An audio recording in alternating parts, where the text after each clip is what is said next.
Voilà, tu as un dessert spectaculaire, un gâteau aux 3 chocolat et biscuits que tu peux préparer soit en gâteau, soit en petit gâteau, comme tu veux. Waouh, ça a l'air délicieux. Regarde comme c'est crémeux et frais et parfait pour toutes les occasions. Tu devrais essayer, tu vas adorer. Envie de faire ce genre de dessert?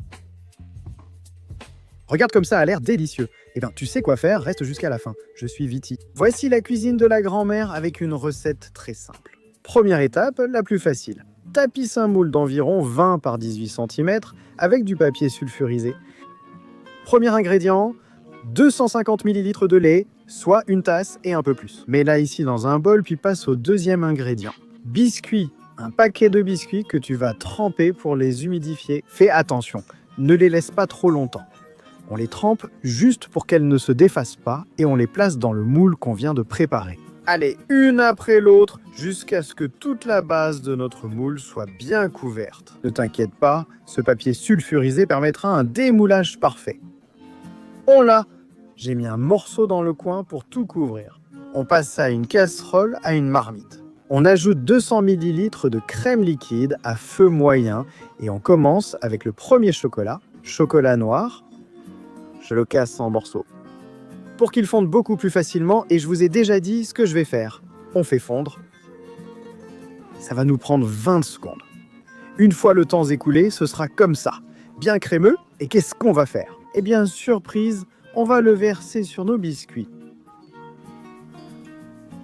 Tout là super crémeux, un chocolat plein de saveurs. Et à l'aide de la spatule de cuisine, on étale jusqu'à ce que la couche recouvre toute la surface de notre moule. Nous avons déjà le premier chocolat, il suffit d'attendre quelques minutes pour qu'il prenne de la consistance et nous ajoutons ensuite une autre couche de biscuits imbibés par-dessus. Voilà, une après l'autre.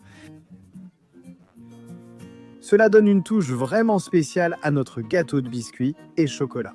Allez, on continue comme ça pour couvrir, puis on revient à la casserole. Dans une casserole propre, ou celle que tu veux, mets 200 ml de crème liquide, aussi de la crème à fouetter. On ajoute 200 g de chocolat au lait, ce qui correspond à peu près à une tablette, et on mélange bien comme ça. Avec le temps, ce sera ainsi. Ne te fie pas aux consistances, car avec chaque chocolat, tu obtiendras une texture différente, mais ce dont tu peux être sûr, c'est qu'elles vont épaissir. Nous remettons une autre couche de biscuits. Nous avons laissé reposer ça environ 10 minutes. Et c'est prêt. On reprend la casserole propre. Ajoutez 200 ml de crème liquide à fouetter. On ajoute du chocolat blanc, 200 g de chocolat blanc, à peu près une tablette. Dès que c'est fondu, je vous dis que ça prendra quelques secondes. Vous le versez par-dessus. Vous avez deviné? Vous avez déjà 3 chocolats?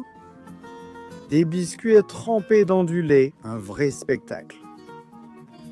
Maintenant au réfrigérateur pendant au moins 4 heures, pour que tout se concentre et qu'on obtienne une texture parfaite. On démoule, ça se fait tout seul, puis on retire le papier. Papier cuisson, papier sulfurisé, appelle-le comme tu veux, le voilà. Et tout de suite, tu auras découvert un dessert qui est un vrai spectacle. Simplement, ce qu'on va faire, c'est saupoudrer un peu de cacao pour lui donner une touche vraiment spéciale. Et ajouter quelques pépites de chocolat. Pour compléter le plat et qu'il soit parfait, tarte ou petit gâteau au biscuit et 3 chocolats. Un spectacle sensoriel à préparer chez toi. Riz, qui dit mieux? Le dessert est garanti. Une merveille. Et regarde la découpe. Waouh, c'est trop bon. En réalité, je ne peux pas résister. On va y plonger la cuillère pour que vous voyez le côté crémeux de cette merveille.